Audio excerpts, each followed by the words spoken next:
Hi, my name's Beholder. So, I'm a girly. I sew, I knit, I do woman things. Makeup! I do makeup.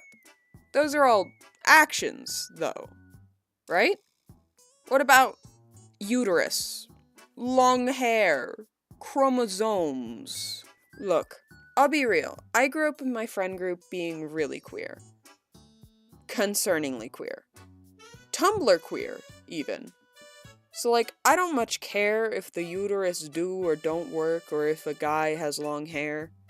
And plus, chromosomes are just funky and they get silly and it's not simple and I start crying when I open the wiki.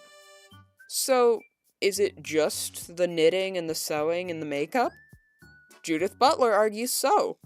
Well, more specifically, actions in general are what we determine gender with. A performance, you could say. Like how this performance is copying my favorite video essayists. Judith Butler, if you don't know them, is a cool American philosopher, which makes them 1 out of 25 in existence. Pretty rare breed. According to Britannica.com, they were born in 1956 and are non-binary. Their major field is feminist philosophy, and they've taught at tons of universities. Their most recent book is Who's Afraid of Gender, which has a title that references Who's Afraid of Virginia Woolf, a play that I haven't seen.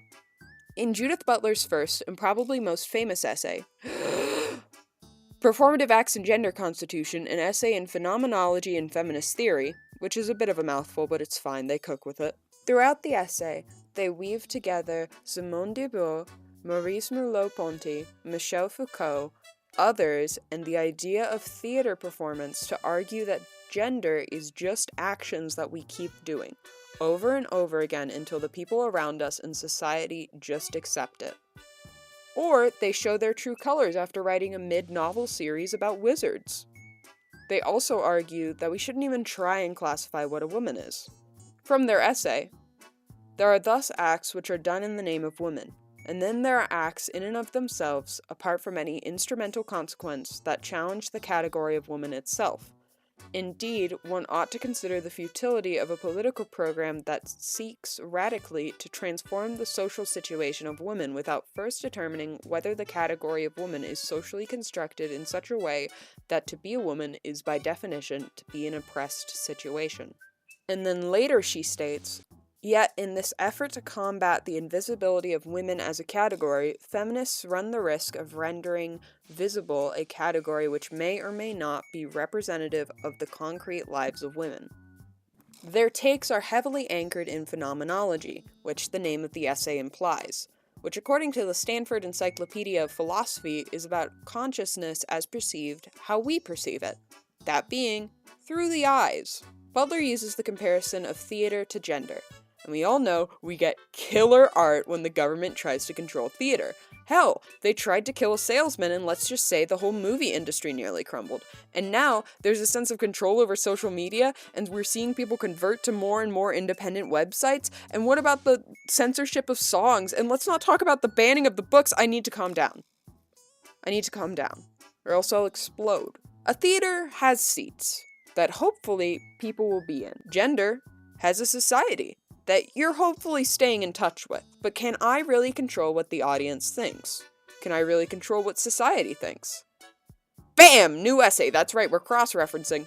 Death of the Author is an essay written by Roland Barthes, and while, yeah, I guess the original essay that brought up this idea would be The Intentional Fallacy by W.K. Wimsatt Jr. and Monroe C. Birdsley, that one's longer, mainly about poetry, is less famous, and Death of the Author has a cooler name. So I think I might be able to get away with it. Basically, Death of the Author states that the only real way we should even analyze a text is without trying to see the author and their influence. This can be good. If somebody hangs up a Confederate flag because it's their quote-unquote heritage, that doesn't ignore the fact that, it's a Confederate flag.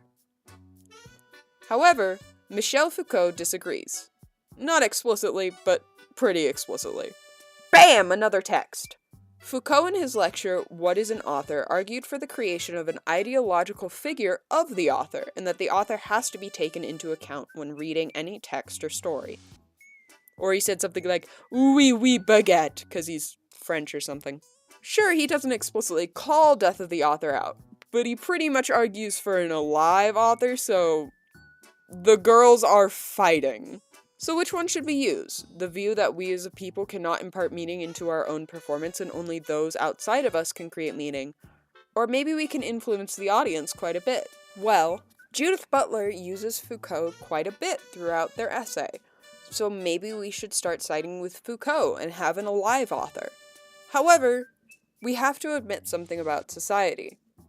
A lot of people don't have a chance to have an alive author. And by that, I mean transphobia is pretty rampant. I hope that's not a controversial statement because it's definitely true. We have to run with death of the author, despite how many would not like to. It's the reason why the idea of only being valid once medically transitioned has become a little more popular than it probably should in certain trans communities. Because of this understanding, no matter what I say I am, I might not be understood. On purpose, or maybe just because we don't have the right education yet. And I've also come to a general understanding that I don't care anymore. I use all pronouns. That's right, Judith Butler turned me into the pronoun squad. However, did you catch that last bit? That I don't care anymore. Doesn't matter if you did, I understand that I talk fast. I do actions that are pretty feminine. I do actions that some consider masculine. It's not enough to consider myself as non-binary or gender fluid, but also one of the major things society is currently tying womanhood to is pregnancy. And I played Silent Hill a little too early on in life. But also by displaying this idea of having more than one pronoun set, some people might default to one or the other in a transphobic way. But also, I don't consider myself trans, and as stated, I don't care. So I guess I countered it without trying? So am I giving up on my performance? No. Something much worse. I'm admitting that I suck at this performance, and that I'm okay with sucking. It's my one area of apathy. And you know what? I'm not too upset about that.